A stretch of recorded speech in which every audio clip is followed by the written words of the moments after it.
Okay, so I'm so pleased to be with Cyndi Bulka today. Cyndi, welcome. Thank you for having me. Thank you. Thank you. Thank you. Well, Cyndi is a yoga teacher, coach, and therapist, and also the co-founder of a novel weight management program. And we're going to get into a bunch of that with her. And let's jump right in. Adapted a lot. What has been the most useful for you? So I allowed myself to feel the fear and to feel the grief and to experience the shock.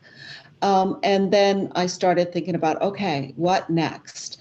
And to be honest, I didn't make an immediate decision about how I was going to handle it because I still had a lot of emotions and there was still so much uncertainty. And we didn't know if we were going to get back in a month or if we were going to get back in 2, or now here we are almost a year later. So I took some time and I did get on my mat and meditated and prayed a lot about, well, what is next for me? You know, this is not the first time that I've had to reinvent myself. I've done a lot of different things over my years, and this is my 60th year. So I started thinking about this. Okay, this is my legacy chapter. What I do now is what I'm going to leave behind when I'm no longer here. And I wanted it to be a true reflection of all that I've learned, and some of those lessons being very hard won, and pass on the wisdom to others in a way that might help them navigate their lives a little bit more easily. And so I drew back and asked myself the question, well, I've been teaching yoga now for 26 years. That's a long time. And I had a yoga studio for 16 years, so that's a long time. And I thought back on all those years and what were the most important heart resonant things that I offered. And I came up with a couple of answers and said, okay, now what do I need to do to make that a legacy? And so I sat down to writing, and I wrote some days for 8 hours a day, which I'll tell you, I have a lot of compassion for people who sit in front of a computer for 8 hours a day. But I did a lot of writing, and I created my first rendition of Wise Women Wellness, which I don't know last time if I told you, but I penned the name Wise Women Wellness is sort of a segment of Zakti Health that would be the umbrella for these programs. One of the things that I decided is that I really love working with women, and that it was okay to want to work with women. And it's okay to want to work with women over 40, which is kind of where my focus is. So I made some decisions about, how I wanted to focus in a little bit more narrowly and have more of a deliberate intention behind who I wanted to reach. So I created the Wise Women Wellness, and then I wrote and feel really good about that. That's now in a book, a manual that goes with the program. And I put that all together myself, learned how to do that too, which was wonderful.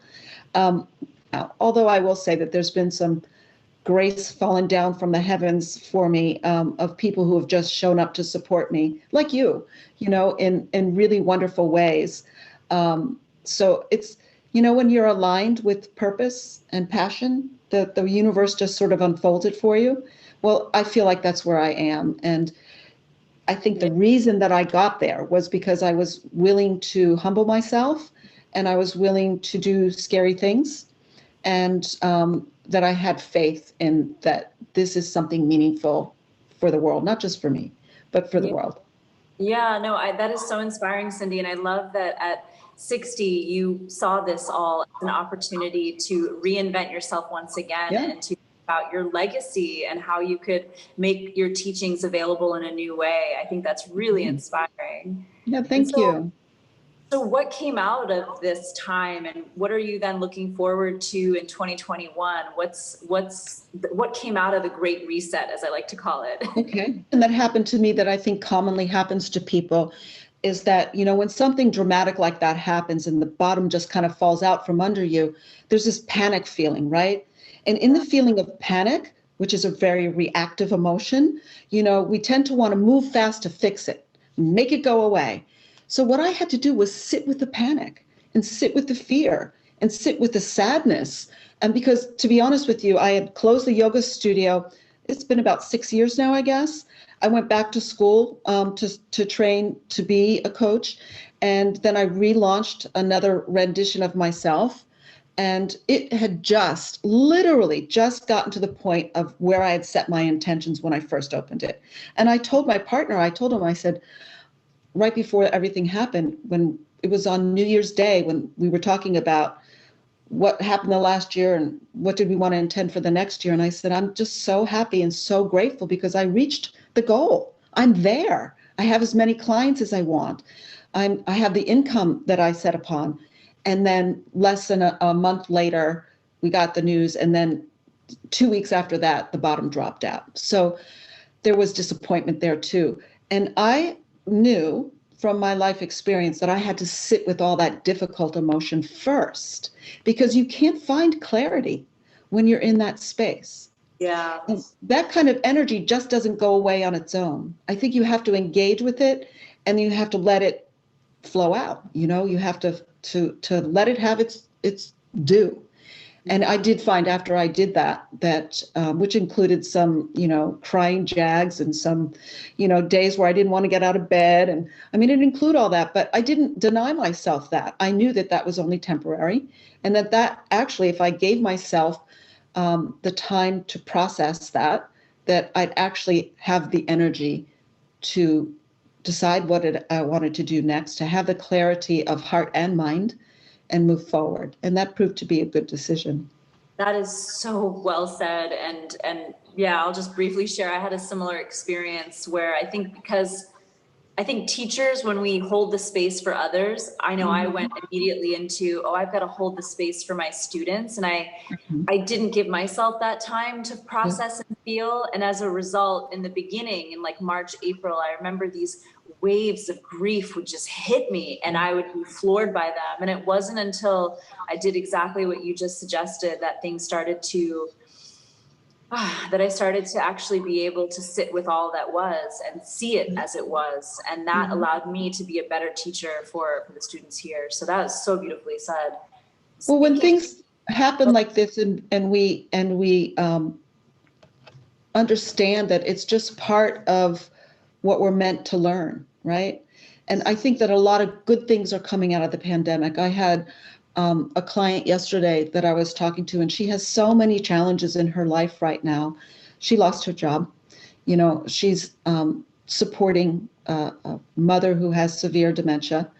And she was able to say, you know what I've learned? I've learned that I didn't need nearly as much as I thought I needed, and that I'm happy without all the accoutrements that I had when I was fully employed and had many resources. So there's little gems in everything, right? And sometimes we have to mine for them a little deeper than others. But I believe that a lot of us needed to reset on that score right there, that it's not always about, how much you do or how much you have, that we're not defined by those kinds of things. And that, good can come out of this. And I'm hopeful. I am hopeful that a lot of people will come out the other end of this feeling stronger and more confident in who they are and more connected to heart and spirit. Yes, that is hopefully one of many silver linings that comes from this. Mm-hmm. And I know that the Wise Women Wellness and the Holistic Weight Management Program is going to launch soon, and we'll include links to that for people. But you had talked about sharing a practice that helps people deal with some of these uncomfortable emotions. Do you want to go into that? Yeah. Well, I will share that, people, when they see this, won't realize that we're 2 days out of the Capitol here in the U.S. being rampaged by an angry mob. And that has really been a profound thing for many people, including myself. And my first reaction was anger and even hatred. Like, I loathe those people that desecrated our democracy. And I loathed the president who ignited that fear and anger. But I didn't like how that felt, and I know how destructive it can be to hold on to those kinds of negative energies. So I remembered, I sat with it again. I let myself sit with it. And I talked about it with my partner. And I'm like, I just don't want to go down this road of mirroring their anger and hatred, you know? So I remembered about 10 years ago, I was on a Buddhist retreat. It was just a weekend retreat with a very wise teacher. And we had an exercise where he invited us to think of somebody that we had a difficult relationship with. And basically, what happens when you slip into their being, when you wear their shoes and you walk their path and you live in their bodies and you imagine what their life is like. And so I did that. I went back onto the news and I looked at the faces of these people. And then I had to do it more than once.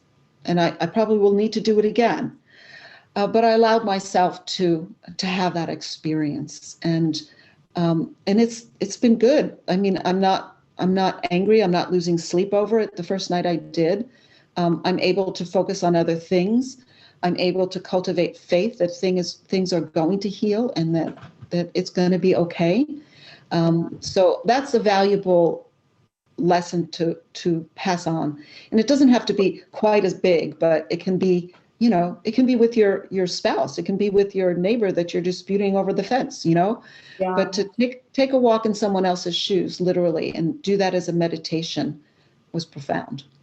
That is beautiful. I wonder, because I also was profoundly affected, and being away from my home country brought a whole host of emotions, and my parents were particularly upset. And I remembered talking to my dad about, these people are connected to us. We're all connected. And he was just so angry. He was like, no, they're not, And so I wonder when we're in a place, whether it's this situation or something else, hopefully there's not so many things that anger us so much, but in general, being able to sit in someone else's shoes, what do you suggest someone does when they can't feel anything but anger, when they put themselves in that person's shoes? There's just disgust, hatred, or frustration. How do you get there? And how do you know when to go back, or how to encourage yourself to go back? Well, first of all, I'll say the same thing I said for myself when the pandemic hit and the rug got pulled out from under me. You have to give yourself permission to have whatever range of emotions you have. So that's just the first step. You get to be angry over these kinds of things. But the other thing that I think maybe is a valuable lesson to hold in your heart and to remember in difficult circumstances, that when anger arises, anger is a surface emotion. And the emotion that's underneath that at its core is sadness. It's deep sadness, it's loss. And that's much harder to feel than anger, right? Because we can discharge anger. We can, stamp our feet and raise our voices and punch a pillow and cry and do all this other stuff. But sometimes it's really hard to tap into those feelings of deep sadness. So, once we allow ourselves to experience the emotions, they diffuse. It's just the way the body-mind works. So giving people permission to experience whatever the emotions are, and especially women don't feel entitled to anger sometimes, right? We're the ones who would just always make it better. Yeah. But, to give ourselves permission to just be human, to connect to our own humanity, which includes a full range of emotions. And I do believe that there are two core emotions, and one is fear and one is love. And those are the base emotions. And underneath fear comes sadness and grief and jealousy and anger and all those kinds of things that us humans experience from time to time. And under love comes peace and joy and compassion and kindness and benevolence. All that stuff comes out under the other spectrum. But the truth is, nobody really exists on just one end of that stick. Most of the times we're right in the middle of that stick. And that's our humanity, right? Wow. Yeah, I love the way you explained those two core emotions, and how that is really the core of each one. And if we can just allow ourselves to, once we dissipate, whether it's anger or sadness, letting that dissipate so we can see the root is either love or fear. That's really profound. That is huge. Yeah. Yes. And I think that in the yoga world, and I don't know, we talked on this once before, but sometimes I think in the yoga world, as yoga teachers, there's this silent expectation that we transcend our humanity. And people have assigned that to me before, and I've been like, whoa, whoa, whoa, wait a minute. I'm just as human as you, right? I make mistakes. I get angry. I get sad. Some days I'm lazy. Some days I'm frenetic. Some days I'm calm. We get to be human, and we're meant to have a human experience. So the yoga isn't about making those things go away. It's about learning how to navigate them in a way that doesn't suck your energy, that doesn't, bleed out over everything.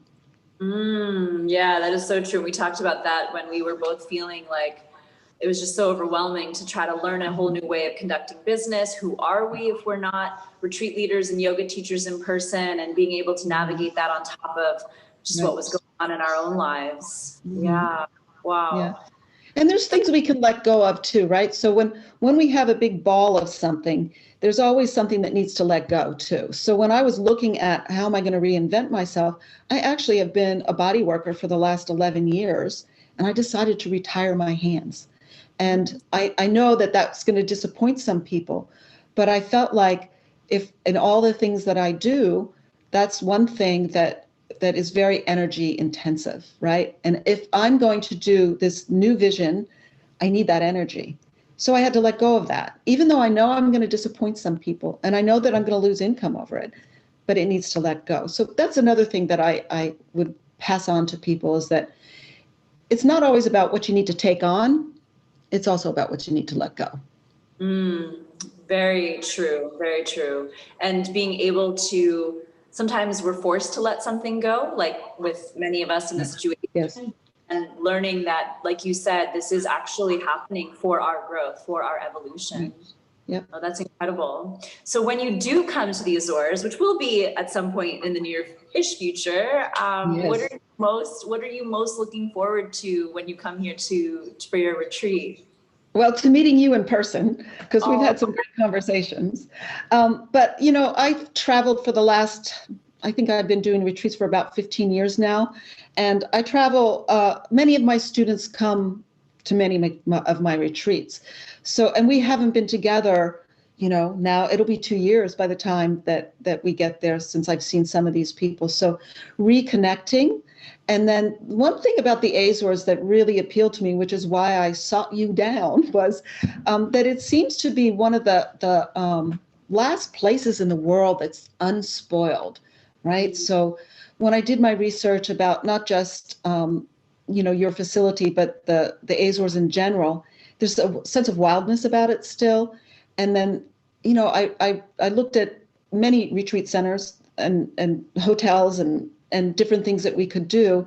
And I was really struck by, and the conversations with you when we were planning this, about how committed you are to preserving this way of life and taking care of the land and supporting the local community.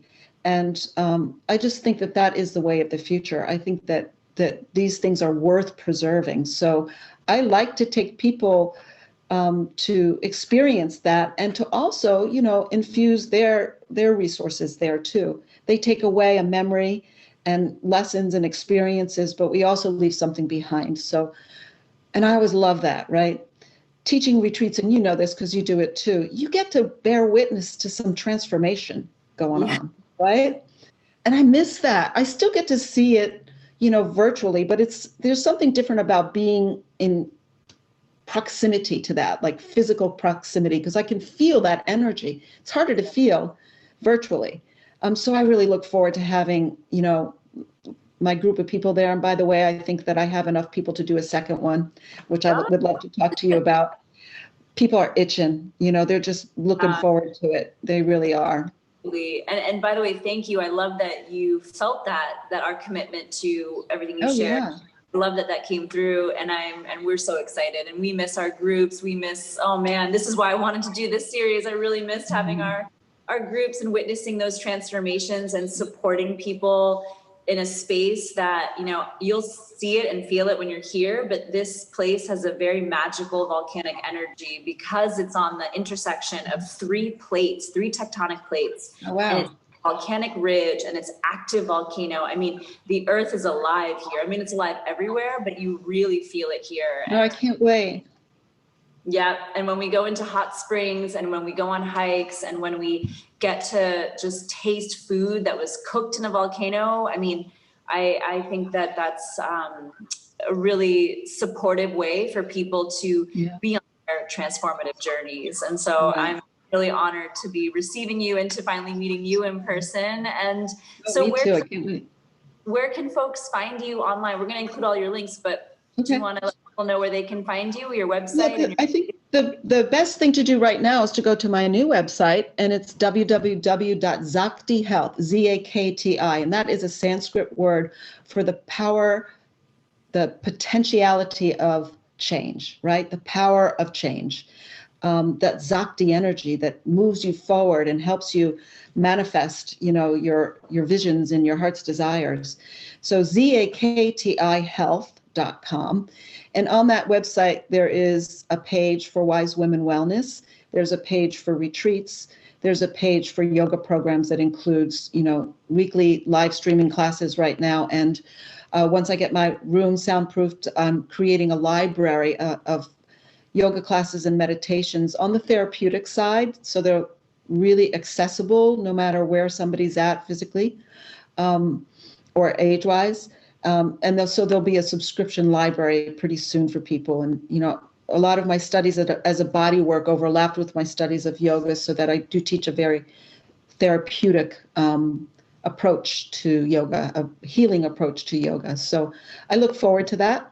I feel, since getting to know you in this, and it is amazing that we haven't even met yet, but because we've had these conversations, because we've been connecting about, just communication and what to do, you are such an inspiration for anyone to know that they can know what's important to them and follow that. And I think you said also know what you are ready to let go of, so that you can enable yourself to really focus on what's important. And you can learn anything at any time, at any age. And knowing how to bring in your support team and ask for help. I feel like this is such a fantastic knowledge exchange and sharing. And I hope that the people listening and watching this are going to get a lot of insights and connect with you further. Well, I would love to hear from them and share insights and ideas. And I'm always happy and honored to help people on their journey to let go of what they need to let go of, and to gain clarity about where they want to go, because anything is possible. Where we put our thought, where we put our energy, that's the creative process. And it is something that you have to learn. I didn't always know how to do this, right? But I had to learn it. And at any age you can learn. And, if I can do a complete revamp of my business at 60 years old, when most people are thinking about retiring, then I think anybody can do anything, right? Yeah, amazing. I love it. Well, thank you, Cyndi, so much. I so appreciate You're your being welcome. today, and My we'll pleasure. see you soon.